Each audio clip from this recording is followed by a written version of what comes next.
All righty, and welcome everybody to Turtle Talk on These Changing Times Radio. And today I'm joined by my wonderful co-host, Barbara Threecrow, and of course Zeitz is in the background pushing buttons. And today we're going to talk on the topic of Revelation prophecy and current events. We're going to talk about information that has been around for ages and how it has been manipulated into our daily lives, into our ideologies, into our governments. Is this really prophecy that was given to warn us? Or was this simply another ploy, another agenda to have us in fear, in a state of fear? There are a lot of people today who are looking at prophecy because it is step in step with what is going on today. When we turn on the news, when we read the newspapers, we see prophecy being fulfilled on all fronts. Why? Is this really the time? We're going to talk about that. Has it been manipulated to be the time? We're going to talk about that. And I hope that you stick with us. And I'm going to turn it over to Barb at the moment and let her begin the discussion. There are a couple of videos that we will post. I have a link that we'll post in the chat. This is a pre-recorded podcast. So we'll post the links into the chat, and those who are listening to this recorded podcast can go ahead and check those out. Anyway, Barb, it's so good to have you here today, and I think it's an excellent topic. I really do. I think it's something that is very much in the minds of the people globally, the prophecy being fulfilled today in our current events. And so let's start there. Go ahead. Okay. Well, thank you so much. It's always good to be here with you, Patty. And thank you, Zeitz, for getting up at 2 o'clock in the morning. Thank you for your alarm clock. Yeah, this is a very big piece, a very key piece. And of course, gosh, where to start with this? Yeah, because everything, and I've said this before, that I've become aware over these years, everything that has been put in the system, or this every part of the system that pretty much rules us, runs our lives. And it's not just here on Turtle Island in the United States. It's really everywhere. I could see that now. Everything that, and I'm going to go to it, the dominator patriarchy rule, because in my understanding, everything that was put in place has been done by a particular, patriarchy, okay, or mindset, a male mindset, if you want to say, the dominators, I call them, because it eliminated deliberately, centuries and centuries ago, anything to do with the sacred feminine, meaning the mind of a woman, or the way of a woman, or the wisdom of a woman. We could call that, in our way, we call it the grandmothers, or the clan mothers, or the matrilineal. But so that was eliminated. I mean, and we're not going to go into that history today, but that's a fact, and you can investigate yourself if you want. So we're looking at that everything, all systems, have been put in place, okay, by this particular type of agenda. And it's dominated by an agenda to eliminate what I call anything, everything that is sacrosanct, which is sacred. And we see this happening. So it's about our own, it's about the human spirit, okay? Eliminating the human spirit. Eliminating the sacredness of the earth or the waters, what we call water is life, the spirit of the water, the earth, the creatures that we live with, everything in creation. This particular faction of persons has manipulated with an agenda that is quite stunning. And as we are seeing, reaching a level of being quite serious and scary about what's happening around us. So we're looking at prophecy. Of course, I've been looking at indigenous people's prophecies. I'm not much of a Bible reader, but I started reading some of these and listening to some of these revelations, Bible prophecies in relation to current events, the End Times Bible, Revelation prophecy. There's all these people talking about this stuff. And of course, our elders, the indigenous people, have started talking about it. I'd kind of estimate it's got to be almost 30 years now that they started coming out talking about the prophecies that have been unfolding, that we've been seeing. So this is what we're looking at today, what we're going to talk about. We've been talking about this over these few years since I've met Patty, and now we've reached some sort of a point in time where all of these prophecies that have been unfolding are coming to a culmination. And Zeetz just popped in here with a little in the chat saying humanity is enslaved. He's absolutely right. And can we stop the chemtrails? Can we stop wars? And the list does go on, he says, and that's so true. And I guess I'd have to write out a list in order to reach every piece of this that we are being dominated by and overruled by. So I guess you could say it's a plague of the mind, a plague of the spirit, I'm going to say, and it's been going on for centuries. And I happen to be, watching some of these Antichrist, Armageddon, Illuminati, New World Order, and Bible prophecy relating to current events. And I just want to read this quote that I just heard on that particular link that Patty is going to put up in the chat. And here was the Secretary of NATO in 1957. But this goes back further than 1957, as these videos will tell you. It goes all the way back to the early 19th century and actually the mid-18th century, and probably even from the beginning of time, because that's my sense, except that none of that was fully recorded as we've been able to research. But I do believe that it is from the beginning, this agenda. So here's this quote from this Secretary of NATO in 1957. They were talking about the one world order, even back then, and one world leader.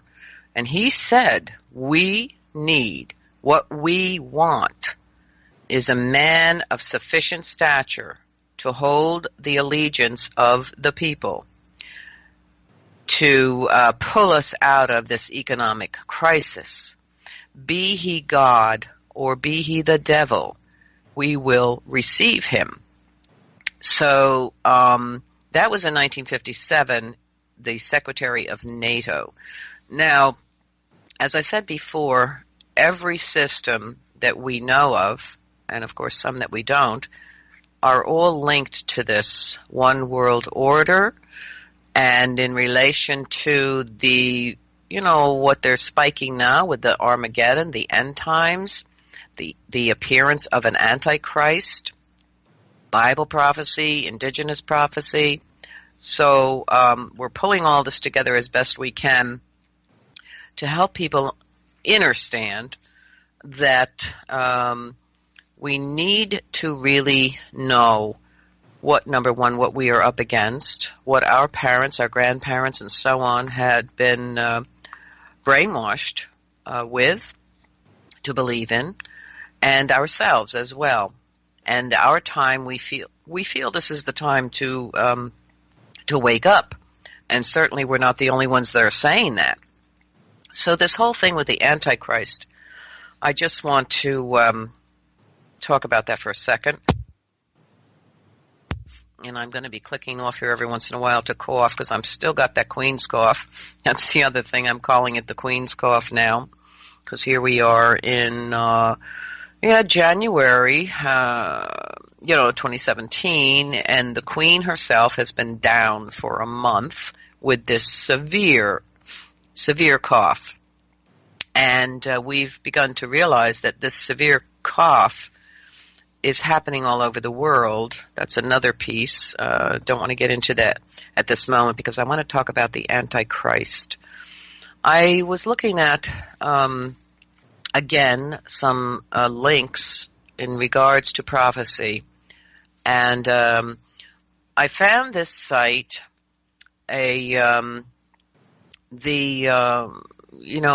religious, I guess you say televangelists or these fundamentalist religious people are talking big time about Armageddon and the Bible, prophecy, and Antichrist. Now, we've also talked about the appearance of an Antichrist. We've talked about the Messiah and Antichrist, the same sentences actually, because the prophecies say that a Savior, Messiah, will return, and another prophecy says then the Antichrist will return during the same time.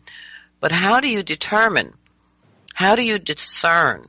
Now, Antichrist to me is not just one person, though, but they are speaking specifically of one person. Antichrist to me means anti everything that what we know that Yeshua or Jesus had spoken about. And that would be anti, against, completely against that, opposing Christ. Okay, so we have this Antichrist prophecy as well, but how do you discern? Because in that prophecy it speaks that that this person will appear and claim to be the Messiah and will speak, and I'm going to use the term with forked tongue, because that's a saying that some of you might be familiar with. The forked tongue means that you're just downright lying and you're fooling the people that you're speaking to. So this Antichrist will speak about everything that you want to hear. This Antichrist will tell you exactly all that you need to hear, all that you long to hear, all that you want to hear. It will soothe you into believing that you will be saved, that everything will be all right now because the so-and-so is here. But it doesn't always mean that that is true. That's not, this is where you have to be careful because that's part of prophecy. So getting back to the evangelists, the fundamentalists link that I found, this was not long after Trump was, won the, that we knew he was going to be president. So they had him, they were basically talking about him, that this was a prophecy because Trump's rhetoric was, let's make America great again. And they glommed onto that because in their minds, America is going downhill. Evil is afoot. And they name these things being gay rights, the marriage bills that were put through, the laws now you could marry anyone you want. The death or the assault upon religion, Christianity, the laws now where in schools you're not required to say the prayer or pray before or someone, and you can't pray before a game, a football game. And anyway, these fundamentalists, the religious people, the Christians, are very alarmed at what's happening in the United States. Well, it doesn't mean that we're not alarmed either. Those of us here on the show, we are alarmed, but we have a different take on this. And I feel our perspective is not one of separatists, hatred, prejudice. Okay, we do see pedophilia rising. We do see violence rising. We do see chaos. And by the way, speaking of the word chaos, this evangelist had a vision.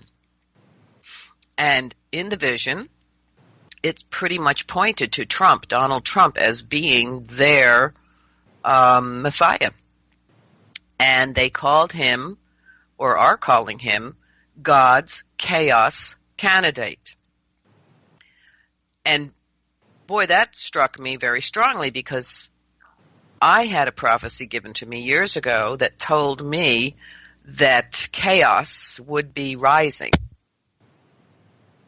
that it would come, that in this country and all over the world, chaos, insanity, behaviors that would stun us, we would see in people's behaviors, would be so shocking and stunning, more than we've ever seen before.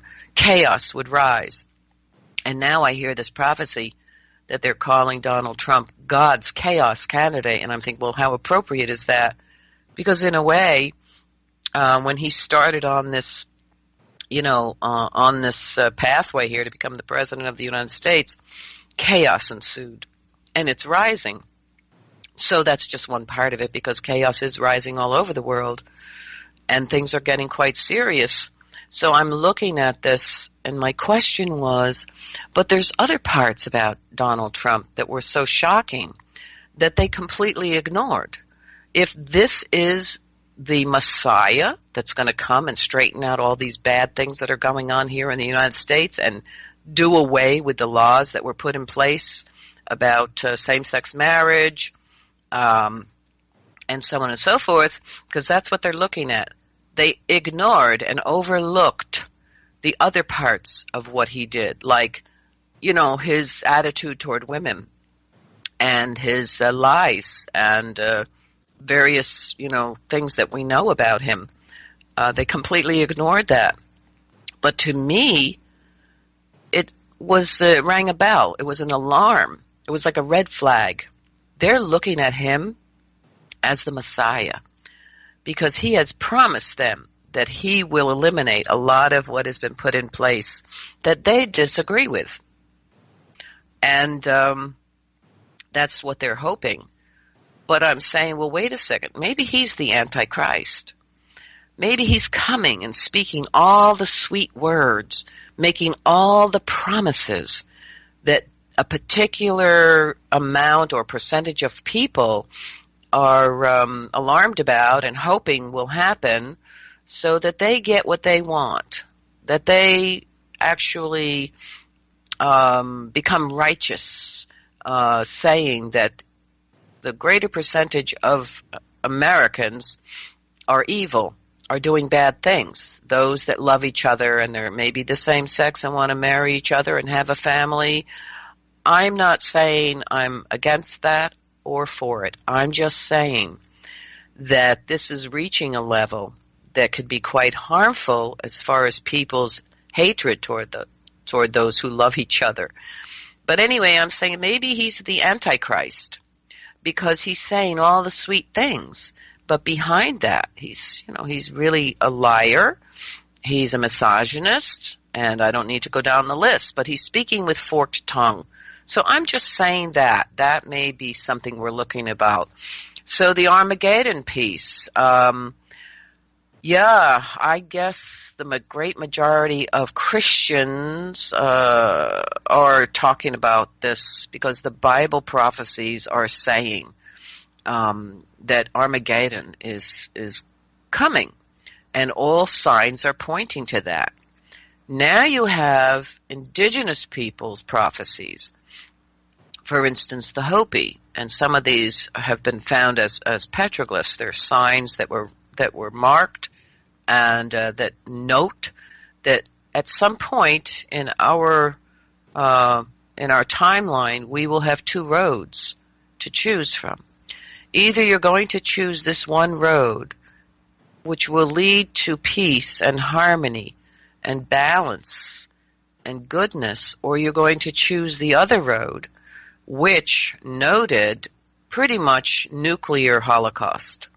That's what, and I'm paraphrasing here, but this is basically what this prophecy said. I myself had, upon speaking with several elders, they've talked about the coming time of a holocaust. And I'll tell you something, we're kind of verging upon this with all the political jockeying here for position and the wars and the nuclear weapons and so on and so forth, and Trump's, I don't know what you would say, we all know, I guess, unless you're for Trump, I just feel that he's incapable of making healthy decisions for the good of the whole. And you're talking about our lives. I'm talking about our lives, the lives of humanity, not just here, but all over. So we have this jockeying for positions like roosters in the farmyard.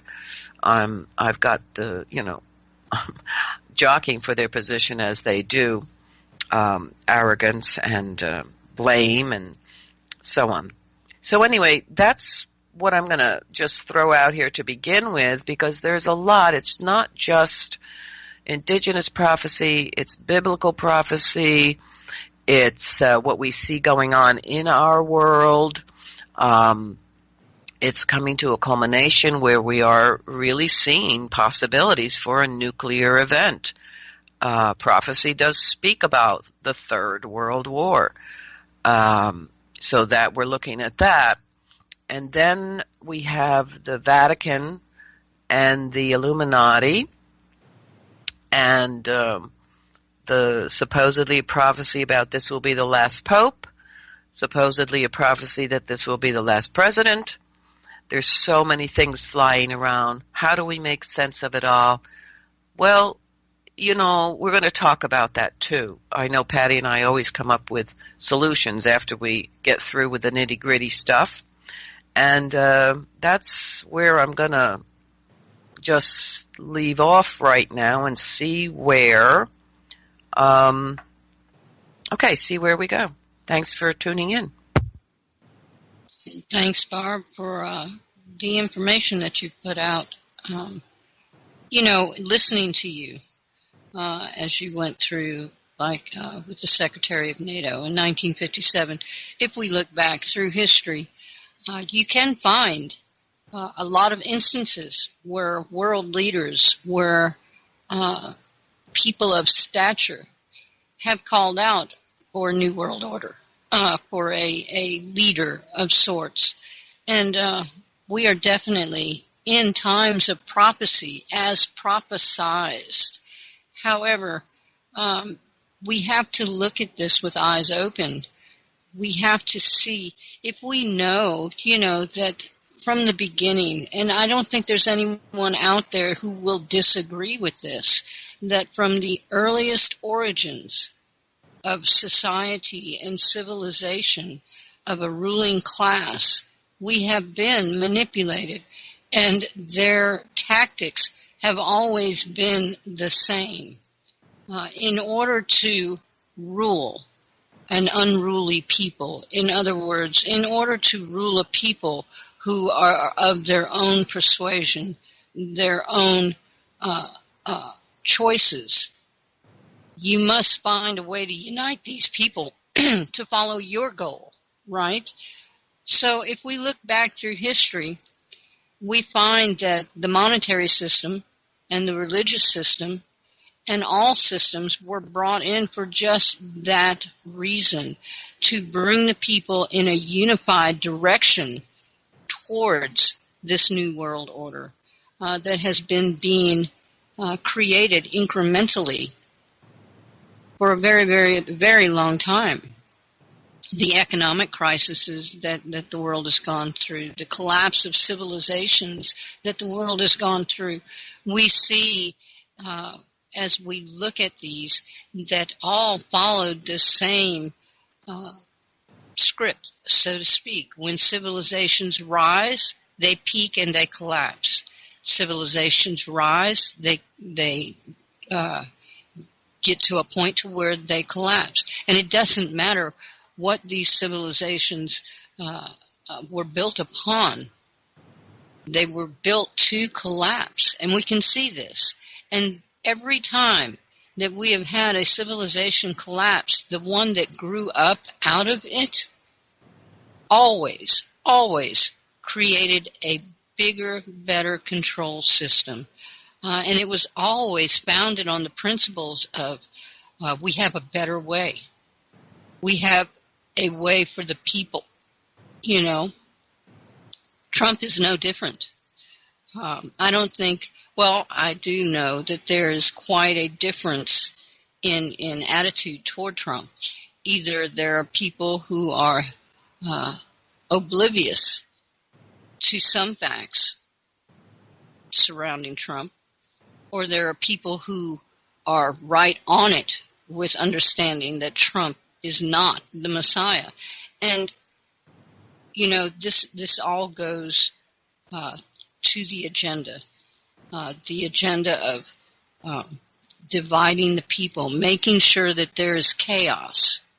You know, if there's chaos, then they can create a movement, a reason to become the next step in the agenda. If there's not chaos, then nobody's going to move. If everything's going well, if you're happy in your life, if you're happy with your government, if you're happy with your economic system, there's no way that they can come in and tell you, oh, we need to change this, and have you agree. So what they do and have done, system after system after system, is they create this perfect system. And in the beginning, it's wonderful. It's euphoric. It does all the things it's supposed to do. Except for it always requires a little bit of a sacrifice from the individuality, you know, from the self rule, you know. And every time that these civilizations are built, there's a little more that is taken away from the individual.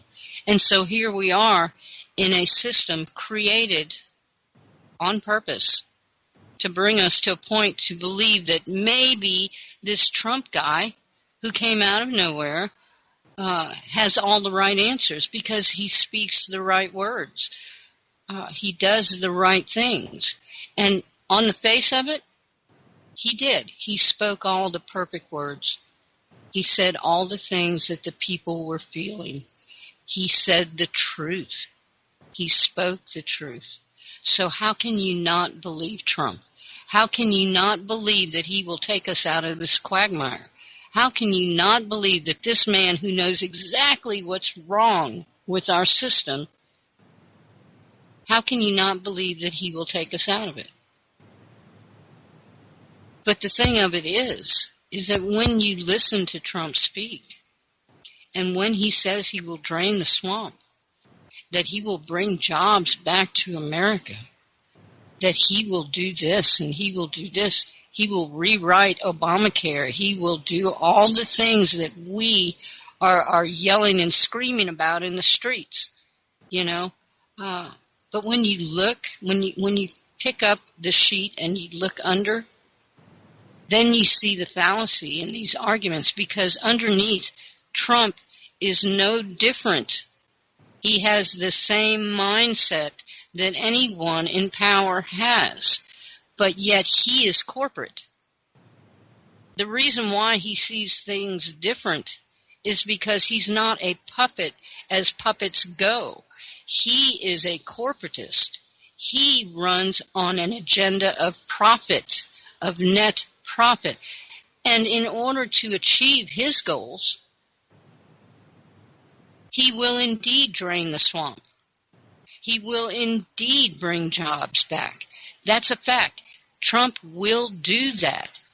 He will do his best to get it done. But the result will not be what you or I are looking for. Because the swamp, once it's drained, will be utilized, and he'll build his corporate government on top of that. not what we want. People say, well, he's going to rein in the EPA, and the EPA is going to have to start making the rules and sticking to them. No. The EPA will be, they'll be chopped to pieces. Those of us who know that our environment is suffering because of the corporate nation that has grown up, once the EPA is made obsolete, there are no more checks and balances. Your land is not protected. He's not going to give a darn about your land. He's going to give a darn about the pipeline. He's going to make America great again.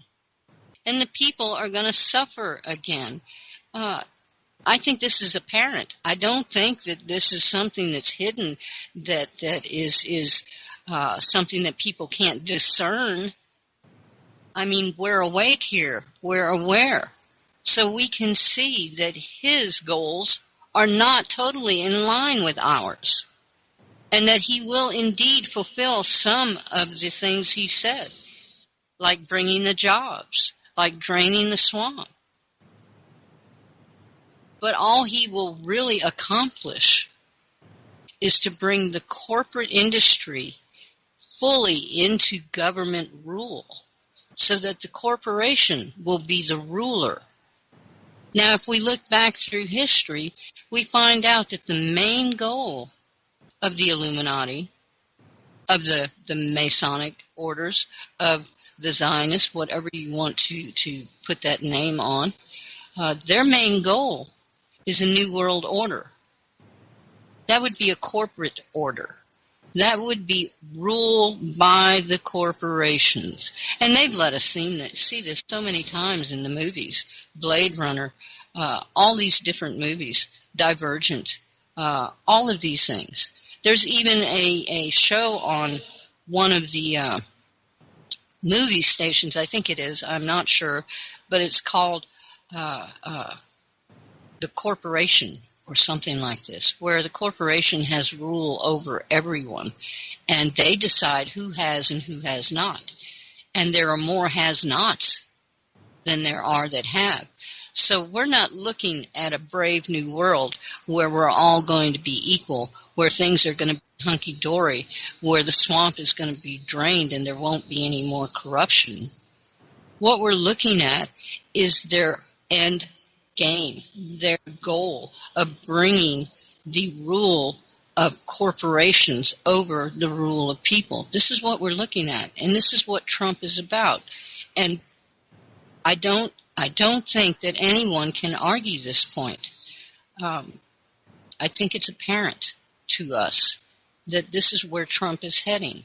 And even though he said the right words and he spoke the truth, we've seen that before also, haven't we, Barb? They always wrap the truth in lies. Yeah, and I totally agree with you, everything here that you've said. And, you know, and we're looking at Trump right now because he's going to be in a position to be the president of the United States. But he's no different, as we've said, than any of the other leaders, usurpers, because that's what I call them, of everything that we hold dear. And he's no different than any of them and those others in the world, those other heads of states or leaders and so on. He's no different.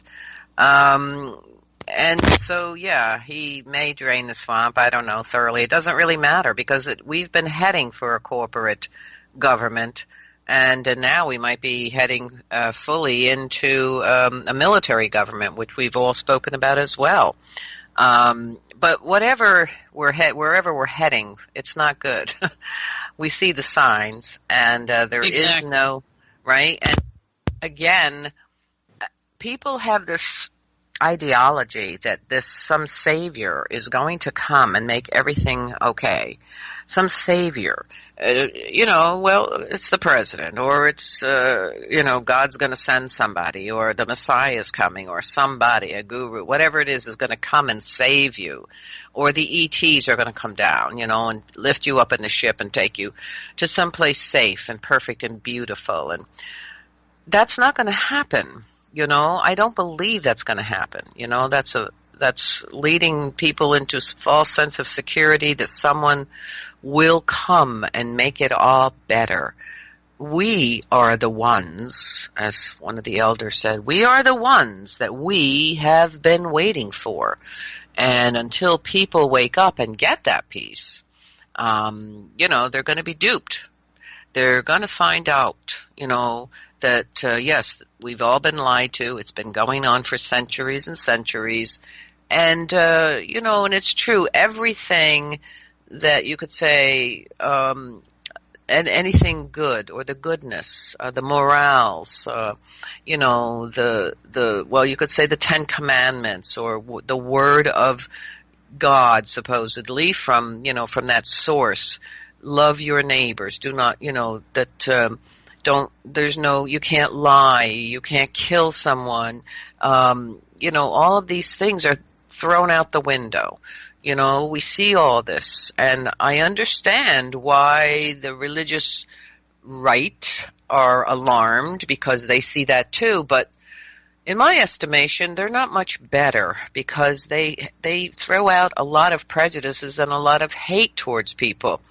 And if you really are following the words or the teachings of Yeshua, or any of those beings that were sent down by the Creator, there's many of them. Buddha, there's the Peacemaker, and I've talked about these before. There's Viracocha, there's Kukulkan, there's the Feathered Serpent. All through periods of history, someone has appeared upon earth in a different place, in a different point, and has spoken the same exact words, brought the same teachings that you could say are Creator or God's words. And that seems to have all been lost, all been just thrown out, because there is an energy now, and I call it an evil. I call it a very dark energy that has been incrementally moving into the whole system here.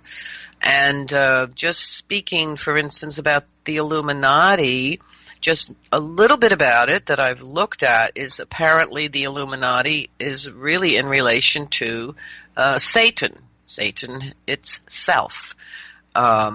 Because and everything about the Illuminati hate anything that is in relation to goodness or God, or let's say what God would say would be good or moral or kind, God's creation.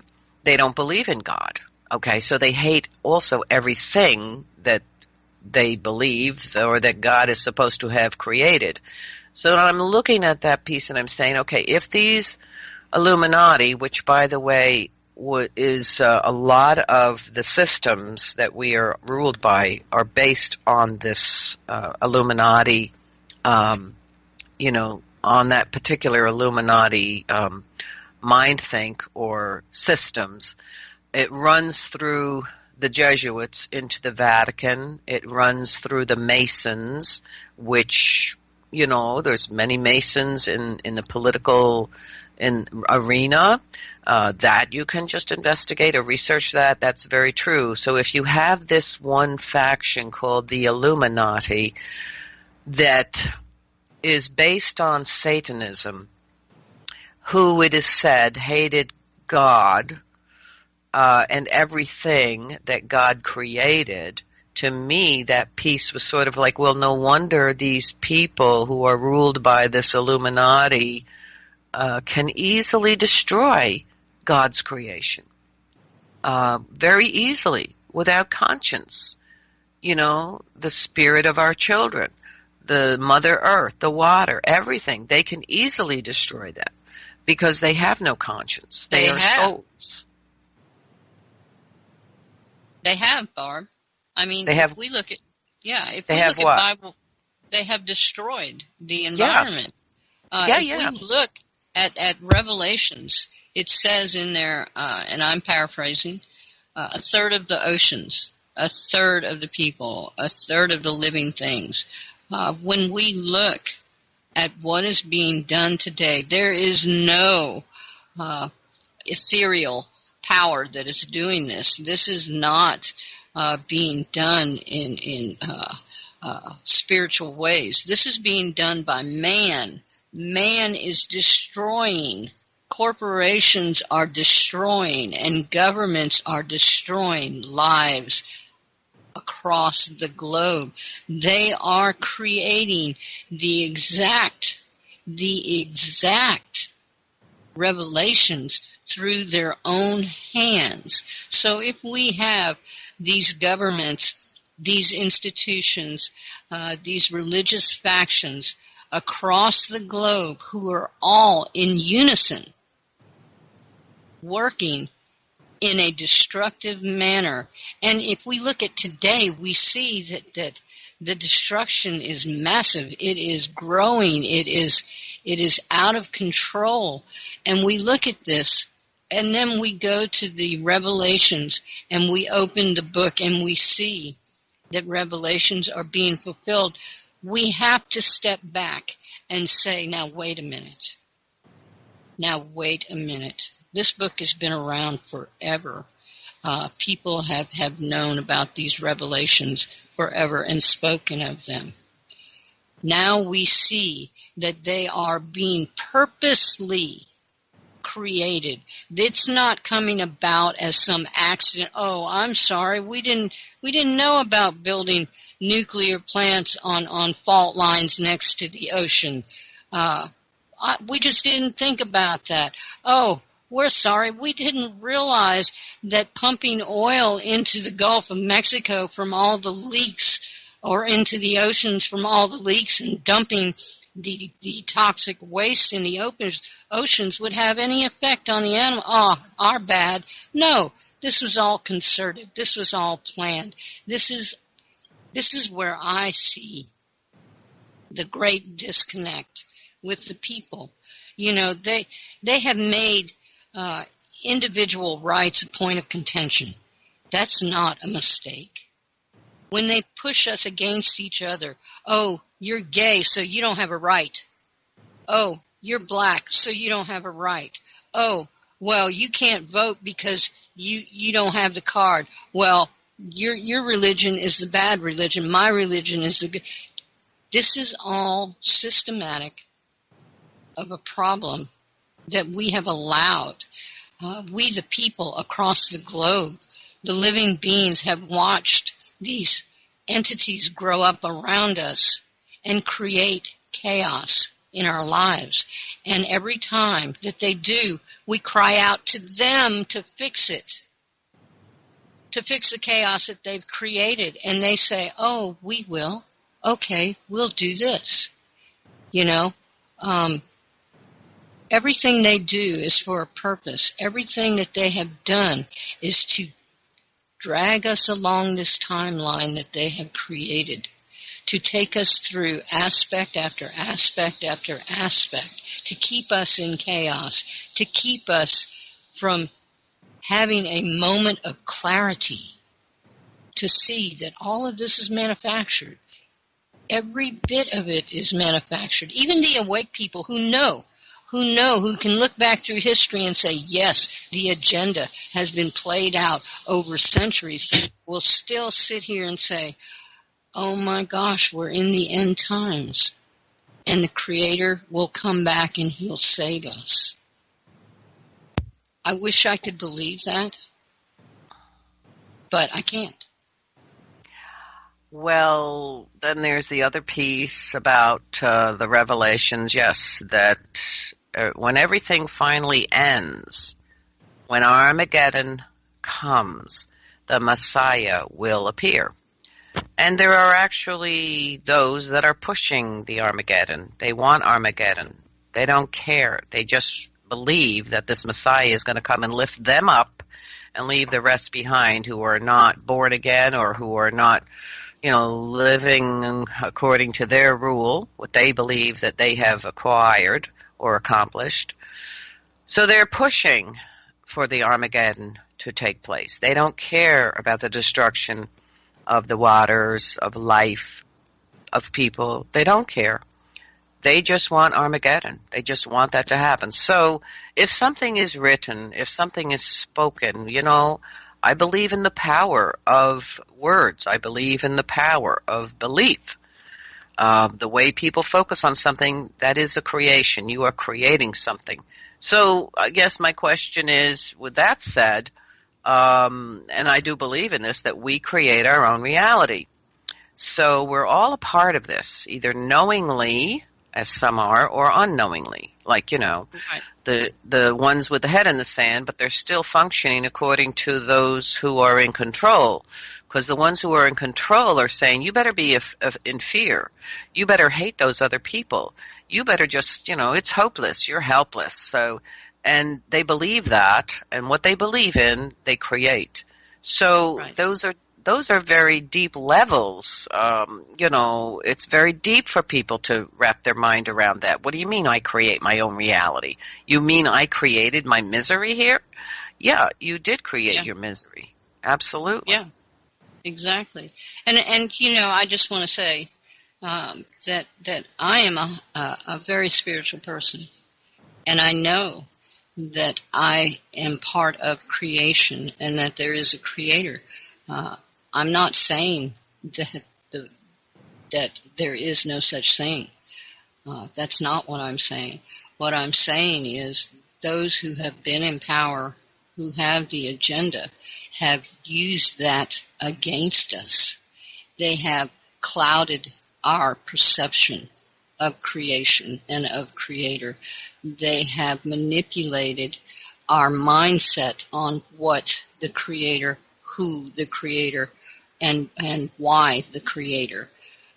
They have done this purposefully, and I do believe that religion is the stigma that many are afraid to walk away from, and it is the culprit, I do believe, that comes between you and the truth of your creator. They've done this, they've managed it quite well. We've talked about this, Barb, that those who are in control and have been in control, that's why I call them controllers now, because there is no one group that is responsible for where we're at right now. It is a conglomeration of powers, of people behind the curtain that are manipulating our lives and have been for centuries. This is not something that we can simply write off as, oh, they just do it time after time because we've just had a bunch of despots and cruel people who want to control us. No, this has been an agenda. They don't come at you and say, we're going to make your world better, and lie to you if they only in it for control. They just come in and control you. They've always had that ability. And I've made this statement before, that if they wanted us all dead, we would all be dead right now. There is nothing standing in their way. They could take us all out right now. The Georgia Guidestones, that to me is another piece of propaganda, because they have the ability to take us all out if they wanted us out, but they haven't. And why is that? Because they need us. Why do they need us? Well, that's something up for contention that needs to be talked about. But anyway, getting back to it. Barb, I seriously think that in this time, in this age that we are in right now, that the spiritual aspect of ourselves is reaching out, is becoming active in a way that it hasn't in centuries before. I do believe that the energy of creation that flows through all of us is being awakened and is being called forward. This is, if I see it, the way I see it, this is the coming of our Messiah within ourselves. This is the coming of the Creator within ourselves. I don't think that we will see the real Messiah coming into our world. I think they are bringing us to the brink of chaos, and you're absolutely right. We have a world war that is being threatened, but it won't come to that. I think that they will take and bring the Messiah in and corral us into the new system before that happens. Yeah, I agree with you with that. And I am a very spiritual person like yourself. I do believe in a creator. It doesn't matter what we call this creator, that's irrelevant. What is relevant is the belief in an omniscient being. And I also feel very strongly that our spirituality is a key piece here. To come to recognize that we are spiritual beings, that we were created, with this, with this spirit, soul, whatever you want to call it, it doesn't matter what you refer to it. And I believe in that, truly. And I believe also that this is that time that we, just as you said, it was beautifully said, that we are the Messiah. We are our own Messiah. And I really like what you just said about that, because that is, to me, is so true. I've been saying the key piece is for us to come to know we are spiritual, that we are part of the source, whether you want to call it God or Creator, Great Spirit, that we are a particle of. We were birthed from that being, created. If you want to say, in God's eye, as they say, or in that, the same form, meaning sacred, meaning divine. And that to me is very real. And as a human, we've, of course, we're living here in a human body, which has ego, fear, doubt, we can be manipulated. We have free will. We've been given free will. We can all choose. And if this is the time of choosing, either choosing goodness, the light, love, compassion for our fellow humans, or the other choice, which is the darker. We all have that capacity. And then we create. So with the choices that we make, we are creating as co-creators. We have a power that was given to us as co-creators, because I do believe in that. I believe in the power of thought, of word, of emotion. We all feel that energy. When it is happening, when someone is angry, they don't have to speak. You can feel that energy. When someone is loving, they don't have to speak. You can feel that energy emanating from that person. This is what I'm talking about. What is the energy or the frequency that you are emanating? Because that is a power, and that's how we create. So if you're stuck with this nightmare and you're wallowing around in the nightmare, you're part of creating that nightmare. You're feeding that energy. And the same as, if you choose to rise above that, if you choose to be a person that does good, that holds love and compassion and acts accordingly to the words that Yeshua or the great teachers, throughout history have said, then that's what you're creating. That is a power. But so we have to think about what Patty and I are talking about is the agenda that has kept us from our true nature, which is to me sacred, which is to me co-creators, which is to me powerful. That's all I want to say about that. I think we're going for a break. Yeah, we're going to take a break real quick, and when we come back, that's what we should tackle, is how do we, as spiritual beings, combat what is happening, not as religious doctrine would suggest, but as physical, spiritual, or physical beings within a spiritual body, not a physical body. We are connected. We are a part of all things. We are a part of creation. And I don't think there are very many people at all out there who would even say that there is nothing on the other side. There are very few out there because we've all experienced the ability to manifest change in our lives simply by connecting spiritually, and I think that that's maybe what we can talk about in this next hour. How do we combat the world? How do we combat the physical chaos, fear, anger, hate, all of these gifts that the controllers have brought us, these gifts of torment and suffering that they have brought us? How do we combat that in a spiritual way? Can it be done? Let's talk about that when we get back, Barb. And Okay. You're listening to Turtle Talk on These Changing Times Radio, and we'll be back after this. Okay, and welcome back, everybody, to Turtle Talk on These Changing Times Radio. And I'm joined by my wonderful co-host, Barbara Threecrow, and of course, Zita's in the background pushing buttons.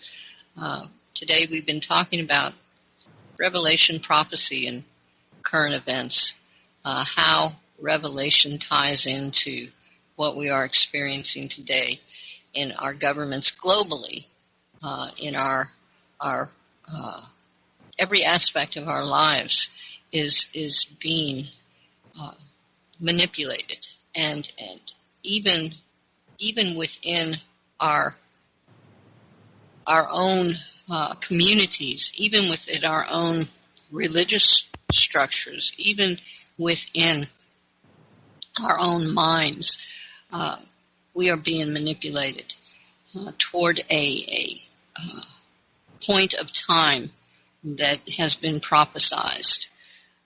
We've talked about how we've seen these things play out and how man is directly implicated in bringing these revelations to the forefront, making them real, creating them.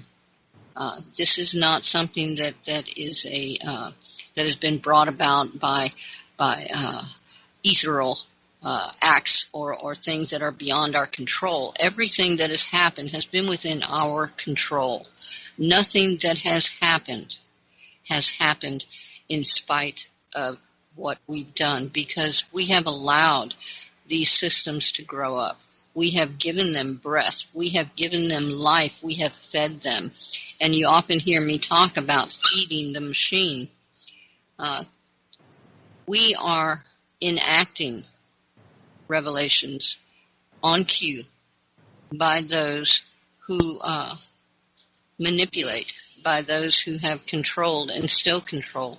We've talked about that. We've talked about how the problem reaction solution of this New World agenda is implemented time and time again, and how we fall into it. What we're going to talk about in this next hour may be controversial. I'm going to say that, Barb, because the way that we view our spiritual selves, the aspects of our true nature, are different and differ from many people. That doesn't make it wrong. It doesn't make anyone wrong. It is simply how we see our truth. And this is meant to bring people together. This is meant to show people that there is another way, that perhaps maybe everything that we have been given as far as knowledge of self, knowledge of creation, may have been a big giant psyop. And I think it's important that we touch on this. And I hope that we get a lot of discussion in the chat when we play this podcast, because I think it's something that is most important today, Barb. It's more important than any of the aspects that we're experiencing right now with this new world order and their agenda. I do believe that the spiritual control that we have upon our lives and upon the global community is more powerful than anything that they've ever done. And this is why they've worked so hard to take us away from that part of ourselves, that spiritual part of ourselves. And I've got a train coming by, so I'm going to go ahead and mute and turn it over to you. Okay. Yeah, don't get on that train. That's one thing I'm always telling people. So, yeah, I think that we want to talk about the positives and solution, and I call it insider information, just as a tagline there, inside us information. It's wisdom. We all were given wisdom, and we have to access this wisdom. The knowledge and wisdom that is within us, I believe, directs us to connect to Source, which I believe is a omniscient being, a divine omniscient creator, God, if you want to say. This is the workings, or let's say this is a tool that we all have at our fingertips. If we choose to reach for it, it's ever present. And, down through history, ancients, wise ones, and so on, yogis, or whatever you want to call it, whoever you want to say, they've all used this inner wisdom. It is a source that brings the truth. It speaks the truth to us. And then what pops up in my mind when I say that is the word discernment. Now, discerning what is true, discerning is a very important tool, but it takes practice to utilize that tool, to identify that tool, first of all. And while we were on break, we were talking about fear and how people are in such fear and fed fear, constant, and how they're just wallowing in the fear because it's a brainwashing tool that the cabal, the elite, or whomever, the controllers, as Patty's calling them, which is a really good identifier, the controllers are feeding and pushing fear daily upon us. So if you're involved in receiving that, you're going to experience fear. And the question was, how do we discern what is really something to fear, or what is false information that we're being fed?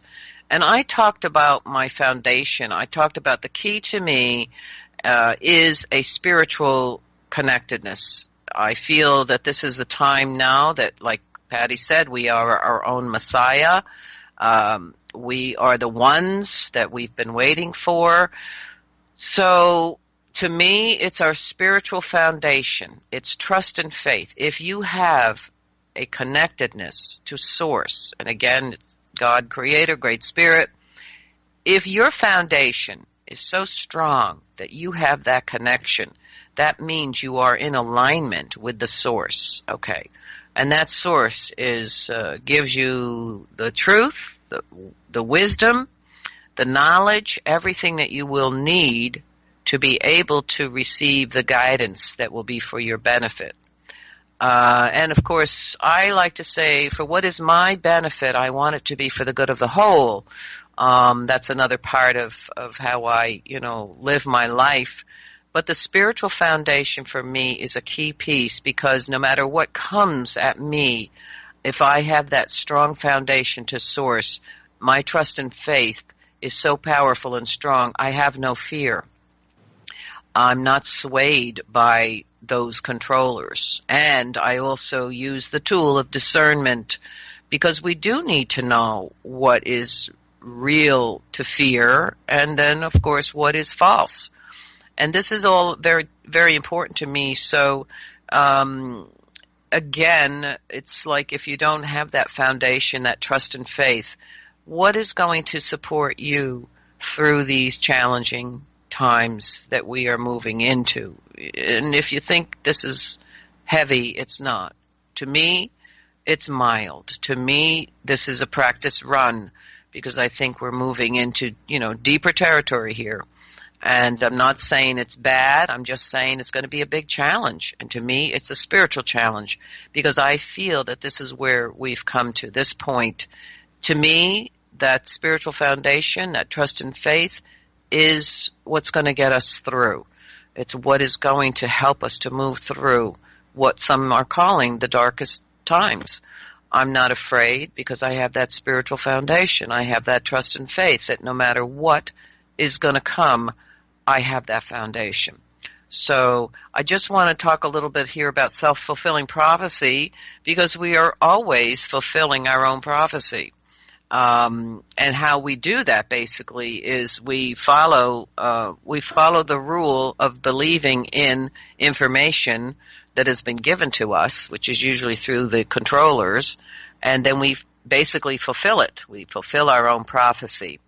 And just a little point here that self-fulfilling prophecy is a prediction that directly or indirectly causes itself to become true by the very terms of the prophecy itself, due to positive feedback between belief and behavior. In other words, a positive or negative prophecy, strongly held belief or delusion, declared as truth when it is actually false, may sufficiently influence people so that their reactions ultimately wind up fulfilling the once false prophecy. So, self-fulfilling prophecy are effects in behavioral confirmation effect, in which behavior, influenced by our expectations, causes those expectations to actually come true. So it's a bit complementary to the self-defeating prophecy. So you can create your own prophecy by the way that you think or what you believe in, what you glom onto, what you're being fed, for instance. So I just want to say that, Patty, to start out with. Is the train gone by? Yes, it's gone. Okay. And you're absolutely right, Barb. Today, the spiritual aspect of self is very confused in the people. There are so many people who are looking and searching to make a connection, and they're overlooking the fact that they are the connection. This is not by mistake. This is something that has been hammered into our heads, that there is always someone who has an authority over your spiritual aspect that is a physical being, that stands in front of a pulpit that gives out decrees. We have been for so long told that this is the way you speak to the Creator. This is how you act. This is what you believe. And many people today who are involved in these doctrines, these religious doctrines that are put out there, are following blindly. They have abdicated their own spiritual truths in order to fit in order to be considered spiritual. And this is so ironic that there is no truth that is out there that is greater than what you hold within you in that connection. It's always been that way. And most of the people who have come forward to speak truth like Buddha, like Christ, and all of these people, if you look back, there was no religion that surrounded them. There was no doctrine of belief that they had adopted. These were things that were within them in their spiritual connection. It came directly from the source. And there's the truth of who we are. We look at these people and we built religions around them. And then we changed the way that we connect. then we change the ability to feel that connection within ourselves and to know that we were just as valid as they were. This is where we're at today. There are people who rely so heavily on written doctrine, on the words of preachers and priests, that they are just following in line, lockstep with the agenda. And the truth of who we are is so far removed from the truth that they want us to believe, that they give us. And our first... I'm just going to continue here. I wanted to just emphasize a little bit here the discernment piece, because I did talk about that, and how I believe we are talking about energy, how energy is something we really need to be alert to. When you want to discern whether something is real or not, or something is a yes or a no, I'm back. Oh, okay. Hi, Patty. Where did you go? Did you get on that train? You didn't get on that train, did you? They kicked me. Meanies. Anyway. They are meanies. Can you hear me, Patty? Yes, I hear you. Okay. All right. Yes. Okay. Anyway, we have to understand ourselves better than we understand the world in order to perceive the truth, right? Absolutely. Right? And that's the least that we do. That's the least that we have no belief in self. We're putting our belief in everything else except for our true connection. And this is what is tearing us down. This is why fear has such a wide run of our lives, is that we no longer look to our connection to give us our truth, to manifest within us the ability to discern.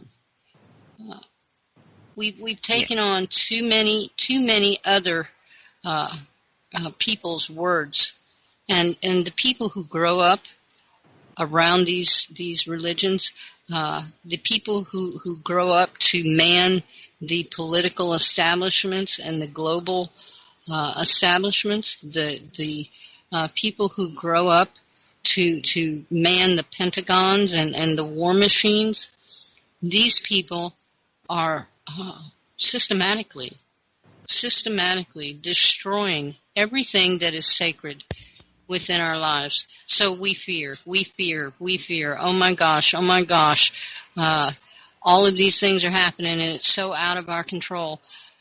We never once think that perhaps we are the control, that we have the ability within ourselves. We don't need somebody else's words. We don't need their books. We don't need anything that they have to offer us that we don't already have within ourselves. Our own spiritual strength is what we need.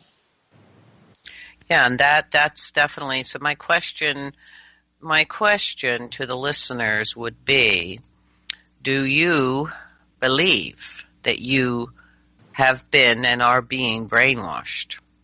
Do you believe fully that our parents, our grandparents, and all others have been and are being deliberately, on a daily basis, brainwashed by the whole system? So that's a question. So the discernment piece, just to get back to this discernment piece, there are many gifts that we were given, that we were born with. And one of them is really that we have the wisdom inside of us, and we do have the tool of discernment. And discernment is an energy. A lot of these tools on how to receive guidance, how to find the truth, how to discern what is to be feared or what is false, what is truth, is about energy.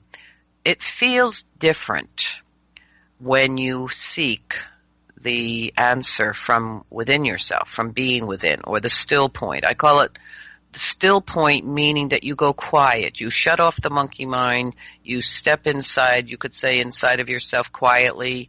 You sit for a minute or so to get yourself settled in a quiet place. I call it the still point.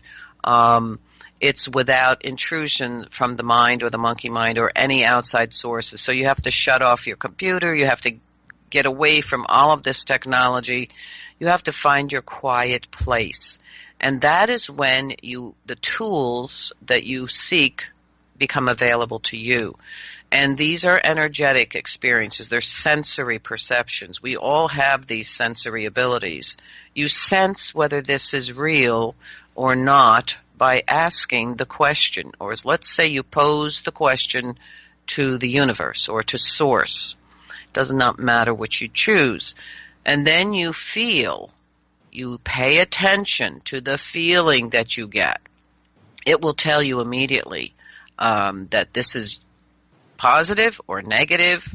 It is so amazing how immediately you receive the response through guidance from that place. So if you're confused about something and you're not sure, you go into the quiet place. That's a tool to use, something that maybe you need to learn, with your expectation, knowing, there's another very key piece, knowing that you will reach source and receive the truth, the guidance. If you say, well, I'll try it, or I don't believe in it, well, you're not going to get there. You're just not. So I believe in this because I've used it since I was a child, given this gift, and also because I have my spiritual connectedness, that foundation. And so I know that there is a source of truth. I know that there is a source of wisdom. But I need to align myself with it. That's a tool. We all need to do that. So if you have doubt, no, it's not going to work for you. So that's why you've got to find your way to this peace. You can't rely on other people to give you the truth. That comes from source. That's for you. The wisdom is for you. It's ever present, but we have to use these tools that we were all given. I just want to say that. So it is an energy that we're talking about, Patty.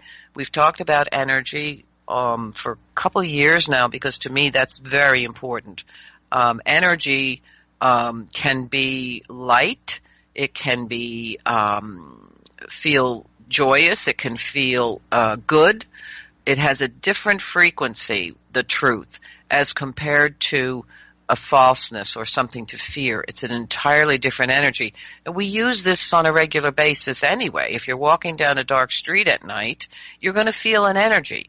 If you're thinking, gee, I better be on guard, why are you feeling that? Okay, there may be something that you're sensing, but it's an energy.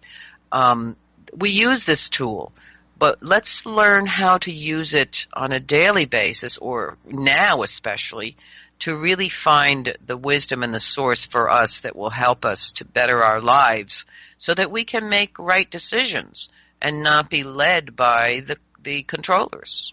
So I'm just saying. Exactly. And it's not like we're saying that there's nothing that should cause fear out there. Of course there is. They're creating it for you to fear. That's the puppy in the background. I got a little puppy. But what we are saying is just because the fear is put out there does not mean you have to react in fear. Fear is not a detriment unless you allow it to rule your life. Fear is something that is it's like a warning sign to you. Like Barb was saying, you're walking down the street at night. All of a sudden you feel uncomfortable. There's a reason for that. So you become more aware at that time. You start taking these actions of looking around you, of being aware of your surroundings. You've conquered fear. by doing that simple act. So if you are living in fear today, if you wake up in the morning and look at the headlines and it affects you in a way that keeps you from pursuing the goals that you put before you of unity, of peace, of love, of interaction, of all of these things, if that fear comes between you and the manifestation of peace and joy that you want in your life, then fear is controlling you. You are not controlling the fear. And that is the aspect that we are living in today. There are too many people who are looking at the headlines and thinking, oh my gosh, everything's dying and the world is ending. These are bad things, and they are real. I'm not saying that they're not. What I'm saying is that giving into this fear and running with it is causing these things to manifest even greater in your life. Be aware.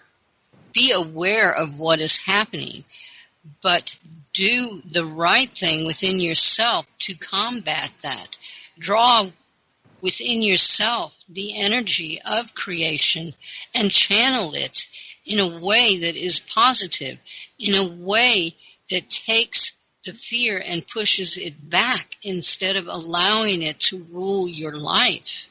If you live in fear of condemnation, if you live in fear of judgment, if you live in fear of dying, that will never bring you the peace. It will not keep you from judgment. It will not keep you from dying. It will only cover your life in fear, and you will not make the changes that are instrumental in changing the world, is what I'm saying. Fear is a choice. It's always a choice whether to allow it to lead or whether to utilize it as a tool, as Barbara said, to bring safety and security to your life. Go ahead, Barbara.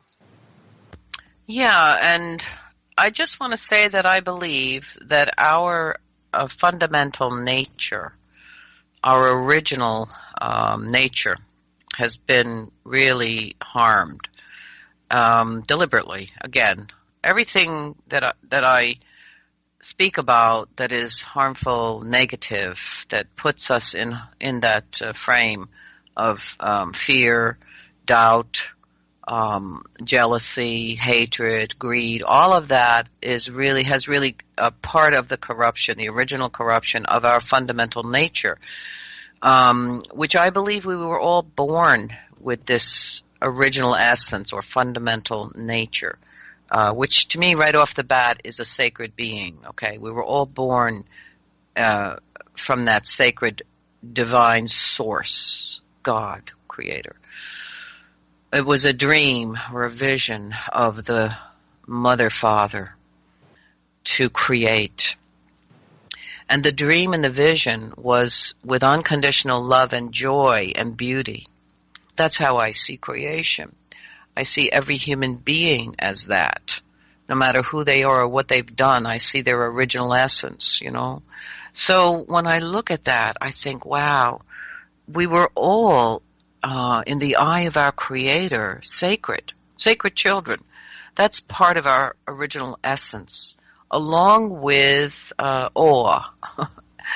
Awe about everything. You know, when you see a little child, they're in awe of everything. They're in wonder. Wonder is part of our original essence, our fundamental nature. Wonder, right? Awe and wonder. And creativity. Free-flowing creativity without shame, okay, without judgments. Those come later. Unconditional love is part of our fundamental nature. A sense of peace and happiness, that's part of our original nature, folks. We should all know who we really truly are. So, if you don't feel inner peace, if you haven't experienced inner peace, that has been taken from you. And what is in its place is fear, unfounded fear, that's being fed to us every day. We all, for part of our original essence is just a sense of inner peace, oneness with our source, because we recall upon our birth, that memory is still ever present, that what we came from was all that I'm talking about. So yes, definitely it's these missing pieces that have really corrupted and destroyed our original spirit, our original essence. I believe that we all, originated with these types of things that I'm just talking about. And inner peace to me is a very important one, because how do we achieve, how do we realize, how do we come to feel inner peace when we are so inundated with the terrors of every day, which is the controlling factor of each one of us? And our right is originally given to us to feel joy, inner peace, safety, and security, and all that I did mention before. There's more. Yes, there's imagination. With again, to experience creativity is imagination. To free flow our imagination, as all of this has been taken, so that in education, for instance, they're killing the spirit of our children. They killed our spirit. Thankfully, we escaped from that. I'm so grateful for that, and you can too. Everybody can, That's why we're sharing this information with you. And I do want to say that there are really amazing prophecies that are powerfully being unfolded as well. They're the positive ones. The Rainbow Warriors Rising is one powerful prophecy that we are moving into. That's an awakening. Rainbow of warriors means that all people, black, red, yellow, and white, and brown people who now are present with us, of all nations, rainbow warriors, spiritual warriors. Doesn't mean get out there and fight, beat somebody up. That's not what we're talking about. Spiritual warrior is living in a sacred manner, walking in a sacred manner, being aware of our connectedness to everything, that we are sacred people, that our brothers and sisters of all colors, they're sacred too, just like ourselves. And we come together, we start awakening, and we start standing together. We find common ground, we come into unity, because we love this Mother Earth so much, because we love our children and our grandchildren. And we see clearly the destructive controllers that are trying to usurp everything that was given to us by our Creator, by God, Great Spirit, the Mother, Father. Doesn't matter. Those are just words. So I want to just say that the Rainbow Warrior prophecy is unfolding before our eyes, This time prophecy, timeline that we are in is the prophecy of the enlightenment, transitioning into our true nature again, luminous light beings that we really are, spiritual sacred people, and the fifth world, 1,000 years of peace. These are unfolding simultaneously with the other prophecies that we've talked about. And how do we find our way to what we truly want? If you want peace, you have to have peace within yourself and believe in that peace. Self-fulfilled prophecy. If you believe in peace, act as if. If you believe in love, unconditional love and light and goodness, act as if. That's fulfilling that prophecy. Somebody might come along and say, what are you doing? Well, I'm focusing on this prophecy. Well, what's the prophecy? I'm focusing on the prophecy that peace exists, that peace is, and that all people are in harmony and balance. And they might look at you and say, are you crazy? Don't you know what's going on? Don't listen to those people, because they've just thrown the wrench into your self-fulfilled prophecy. And that's power. That's a power. So keep your joyous peace, unconditional love, harmony, and balance, fifth world, 1,000 years of peace prophecy to yourself, and work on it every day. Fulfill it. I'm just saying. I just want to add to what you were saying, Barb, about the good prophecies that are being fulfilled. The thing about it, if you'll notice, that these prophecies, the Rainbow Warrior prophecy, the people coming together of all colors, this was not manifested by the controllers. This was an reaction by the people themselves.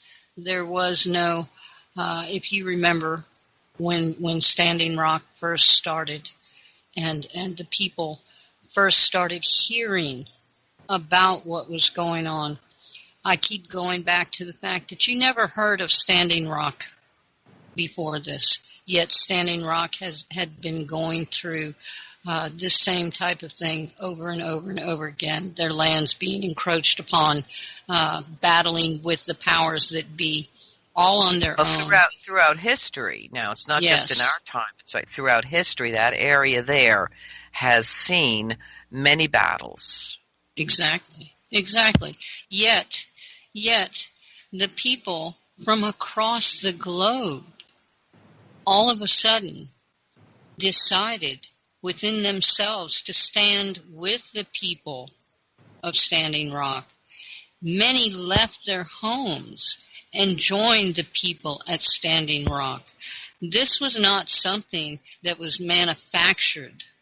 This was something the people themselves, individually, in their own homes, in their own countries, decided was part of their truth also, was part of their fight against the controllers on their own, and they came together. This is totally different from what we see being manufactured by the controllers of purposely creating infrastructures that will fail, that will cause destruction and suffering, to bring about the prophecies that have been spoken of.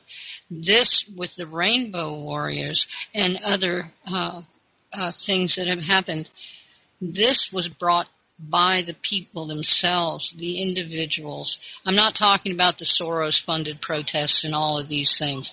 I'm talking about the people who found the courage and the strength and the love and brought them to the forefront of their lives and walked in that truth.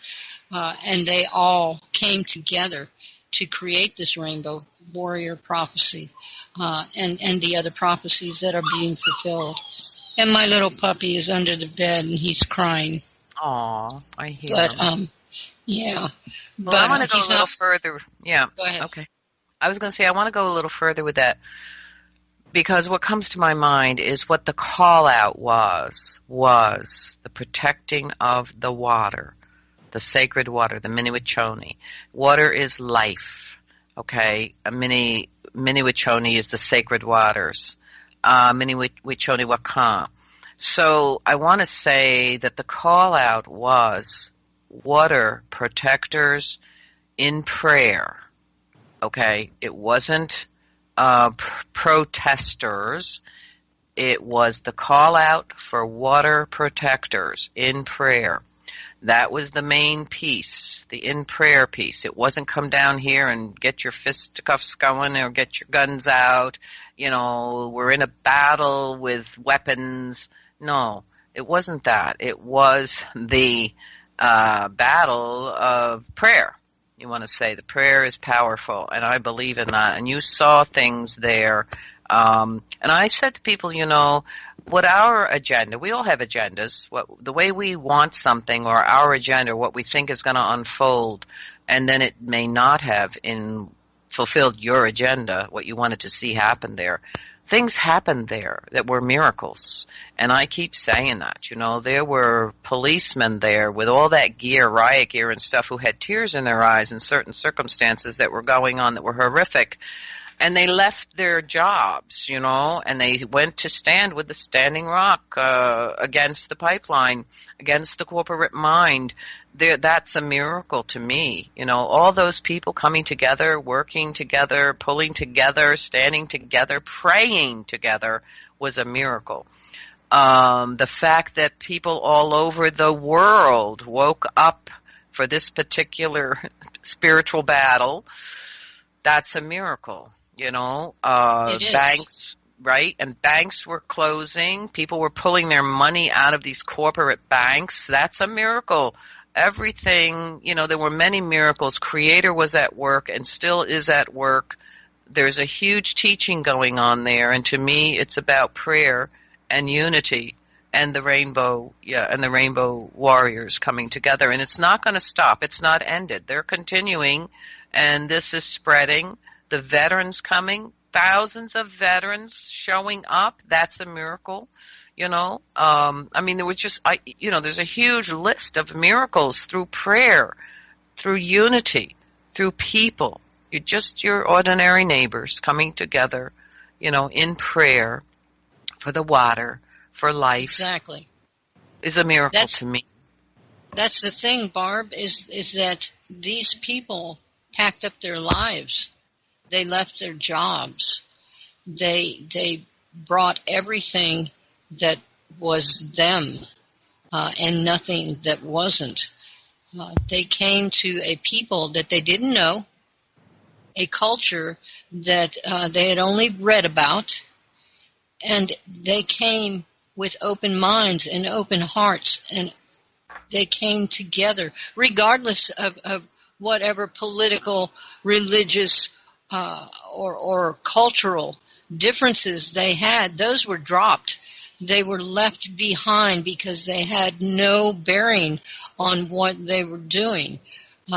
When they came together, they ate together, they slept together, they prayed together. And what you were talking about, the miracles that happened, the little girl standing against a army of freaking guy with full gear, riot gear, right? Right, and all of these others standing there with their guns and knowing full well that they had attacked the people beforehand and caused injury. This little girl took it upon herself to approach these men and hand them or tell them that she loved them, that there was love. And it affected them in such a way that they had to leave. They could no longer stand against this peace and this truth. That is the power of a child. Imagine what your power is. That a child can put away fear. That a child can stand against an army with guns, knowing full well that they had already caused harm, and approach them in peace and make a difference. This in itself, to me, when I saw that happen, my spirit soared. It filled me with such joy to know that this child was part of what was going on. Yeah, and the message. Yeah, and I do want to say that there's another prophecy here that we see that Standing Rock is fulfilling, and not only Standing Rock, but all over the world now with the Million Women March coming up on the 21st. And other water protectors across the globe also. And other water protectors. And, the piece that I want to talk about here, the little bit of time we have, is the prophecy of the return of the sacred feminine, that women will lead the way. And the young women started this Standing Rock, protectors. They're the ones that started, and the women are leading the way there. And a lot of the women actually were the first ones who started, they started a long march all the way from, North Dakota to Washington. It was only the women and the grandmothers and young women, young girls, children, who did this march.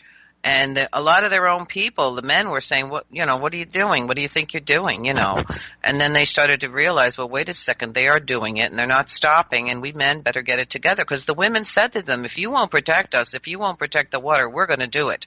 We are going to do it. We're not giving up. If you men, the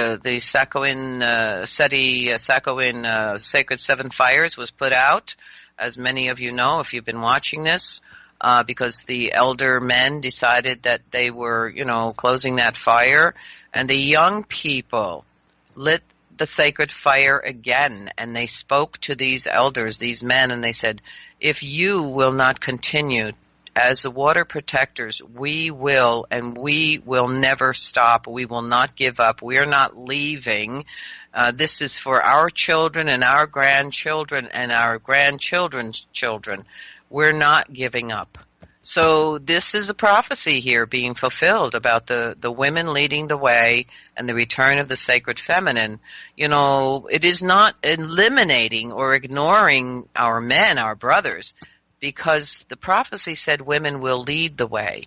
And I asked the grandmother spirits, why do women have to do this? When they gave me this prophecy, they said, because you can.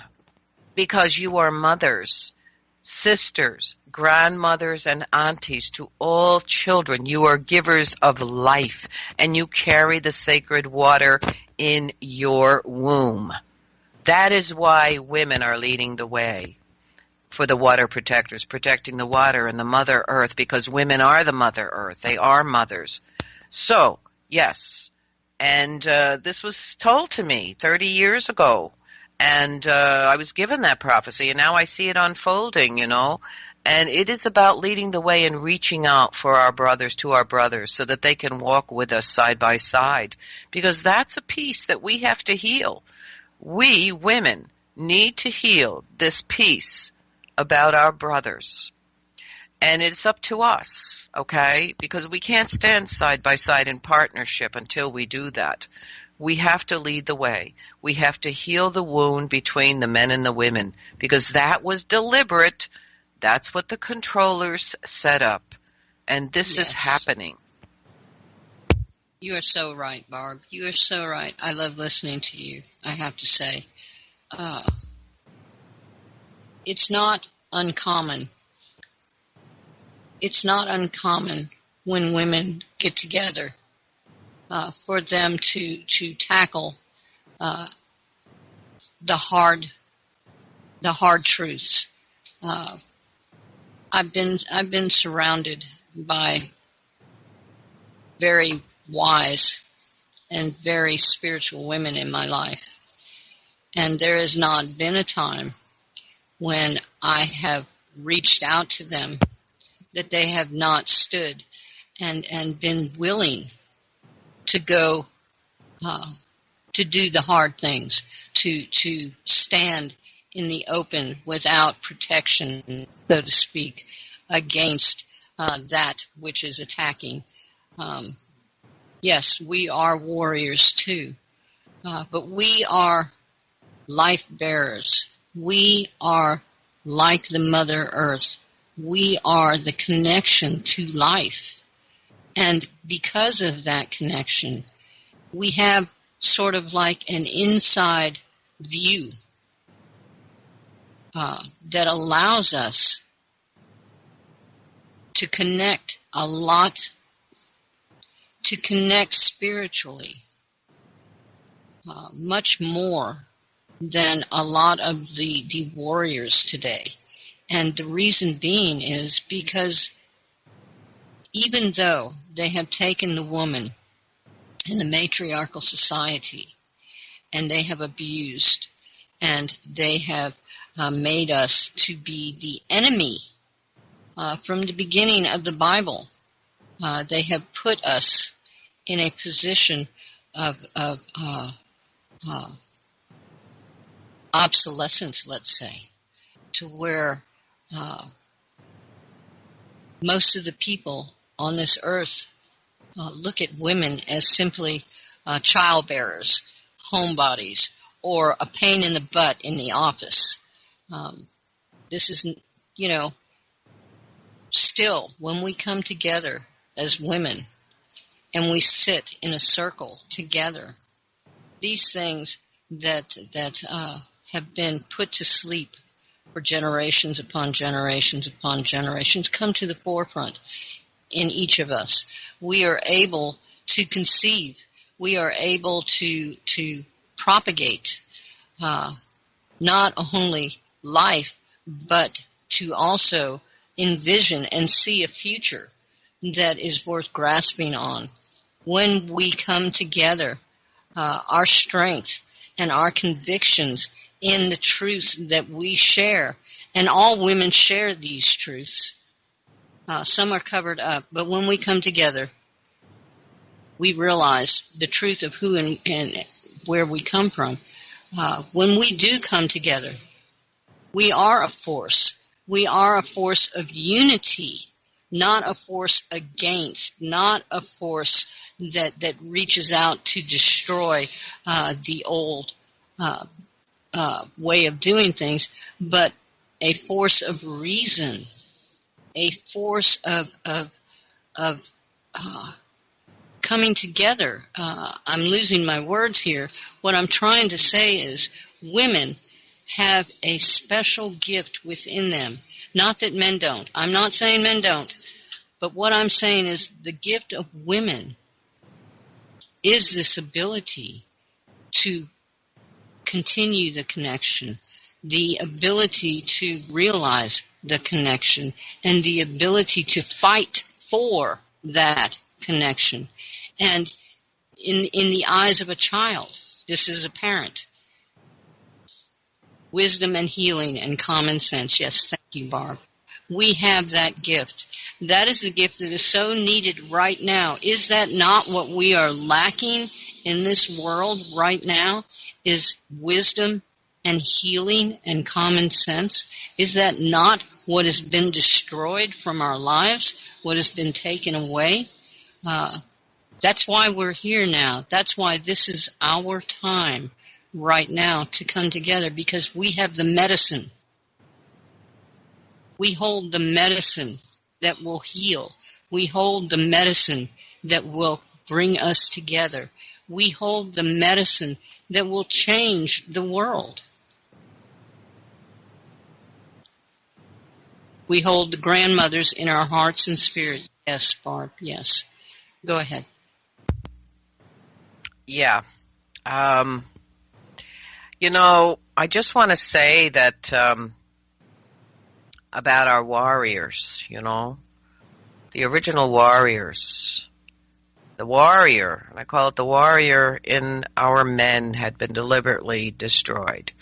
And I call them spiritual warriors, because we are spiritual warriors. It doesn't mean that the original warriors, that the main thing they did was go out and kill people and go to war. That's not what it was. That was part of life, true. But a true warrior was the protector. They were honest, they were upstanding, and they're in their communities. They were respected. And they took care of the old ones. They hunted and they shared the food. Everything that they did was, honorable. So that warrior, that spiritual warrior in our men has been deliberately, taken, destroyed. So they pitted us men and women against each other deliberately so that we would, create that separation and that violence against each other, upon each other.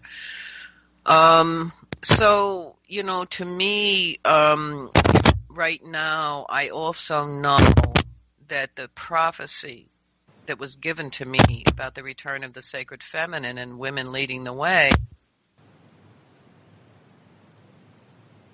Oh, I think we've lost Barb for a minute. Oh, I'm sorry. I was going to say I don't know, I put myself on mute. Really strange. You're back. I was speaking about what a warrior really is. Did you get that? Yes, we did.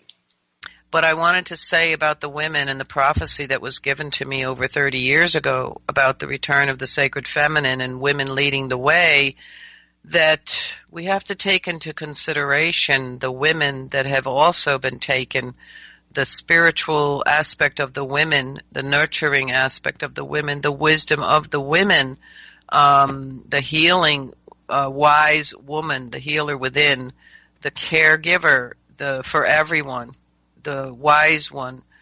Women, a lot of our sisters have been taken and have been fed this message about the controllers. They are plagued by jealousy of their sisters, hatred of their sisters. They're also controlled, and this has to be healed. This really has to stop between us sisters. We have to love each other. We have to stand as sisters. We have to know about what's happening, why that's happening to us, because this is affecting our children and our grandchildren and the future generations. So as women, we need to come back around to full circle to stand strong in that way and stop this jealousy and hatred upon each other, our sisters. Yeah, and a lot of that stems from the fact that many women have lost their ability to see themselves as sacred. Right. They have bought into the lies that have been perpetrated against us. And it's the same with men. They have done the same with the warriors. They have made sure that they feel ineffective, that they are wrong in standing up for themselves. We've been taught so much by this system that we are the problem. And in a way, we are. In a way, the truth is that we are a big part of the problem today because we have allowed this system to grow up. We have allowed for it to be fed. But that does not mean that we are without the ability to change this, that we are without the ability to see ourselves in the sacred manner that we were created. And it's in doing that, in returning to that truth within ourselves, that we're going to find the ability to make this change. We've got to stop pointing fingers at each other. We've got to stop saying, hey, because you're this way, I'm not going to talk to you. Because you believe that way, I can't go with what you're saying. You know, it's not about, it has nothing to do with your belief system in the government or in anything else. My dog the little puppy is pulling on my cord here. What it has to do is belief in yourself. The belief that you are a sacred being, the belief that you are connected, that we are all connected. There is only one race upon this earth that we are part of, and that's the human race. Anything else that has been given to us, names, labels, titles, are lies, and they keep us from coming together. They keep us from seeing the truth of who we truly are. That's what we need to get back to. And I think that we're about out of time, Barb, so I'm going to let you give a last word. And I want to thank the listeners for listening. And I hope that you have taken something away from today's show that will empower you, that will give you the ability to get through these changes that we are experiencing today with the ability to resolve your world, to create within your world a place of peace, hope, and love. You do have that ability. You're the only one that does, and you have the power. Go ahead, Barb. Thank you, Patty. I just want to say that we are all participants in this unfolding of our future. And I hope that everyone takes the position of being conscious, aware of your participation and how you are, functioning, how you are participating, because we are co-creators in this amazing time. To me, it is an amazing time. It's a beautiful time. And let's all create our own prophecy and fulfill it and let it be for the good of the whole and the happiness and joy and peace and harmony and balance for everything, because I do believe that we have that power to do that. So I just want to thank you so much. Love you guys. And thank you for listening. This has been Turtle Talk on these Changing Times Radio, and we'll see you on the other side. Night, everybody.